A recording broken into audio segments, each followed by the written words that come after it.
नमस्कार मैत्रिणींनो, कशा आहात? परमेश्वराची भक्ती करत राहा, खुश आणि आनंदी नक्कीच राहाल.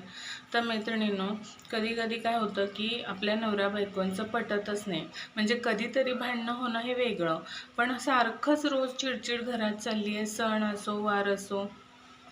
मग मुलांवर सुद्धा त्याचा किती वाईट परिणाम होतो. मुलंच अशी टेन्शनमध्ये राहतात, अभ्यासात त्यांचं मन लागत नाही आणि आपलासुद्धा संसार असा म्हणजे जितकं आपण ऊर्जावान होऊन ते संसार करत असतो किंवा घरातली कामं किंवा इतर सगळं करत असतो, ते मग मन नाही लागत आपलं आणि आपण नाराज असलो की सगळं घर नाराज असतं.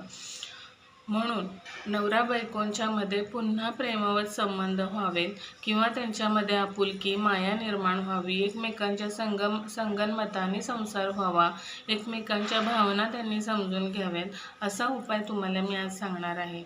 तर काय करायचं, एक दोन कागदाचे स्क्वेअर असे दोन सफेद कागदाचे तुकडे घ्यायचे. तर त्या दोन्ही मोठे मोठे जरा घ्यायचे. तर त्या दोन्ही तुकड्यांवर सेम सेम वस्तू ठेवायच्या. काय ठेवायच्या? 7 लवंगा, 7 वेलची, 5 कापराचे तुकडे, 1 तमालपत्र आणि 1 दालचिनीचा तुकडा. दुसऱ्या कागदावर सुद्धा सेम तसंच 7 वेलची, 7 लवंगा, 5 कापराच्या वड्या. भीमसेनी असेल तर खूप चांगलं, नसेल तर साधा असेल तरी सुद्धा चालेल. त्याच्यानंतर 1 तमालपत्र आणि 1 दालचिनीचा तुकडा एवढं आणि थोडी पिवळी मोहरी. हे दोन्ही सुद्धा त्याच्यामध्ये ठेवायचं. सेम पुड्या करायच्या, दोन्हीच्या पुड्या बांधायच्या आणि झोपताना जी उशी असते आपली, उशीच्या खाली जो कवर असतो त्या कवरमध्ये ही पुडी ठेवून द्यायची.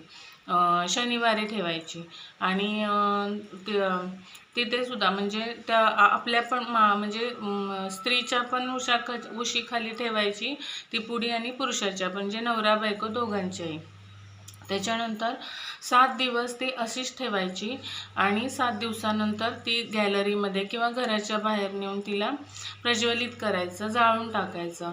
100% तुमच्यामध्ये असं 7 शनिवार करा, तुम्हाला तुमचे सगळे प्रॉब्लेम्स दूर झालेले आढळतील. नवरा बायकोंमध्ये तुमच्या दोघांमध्ये प्रेमाचा ओलावा परत निर्माण झाल्याचं तुमच्या लक्षात येईल. नमस्कार.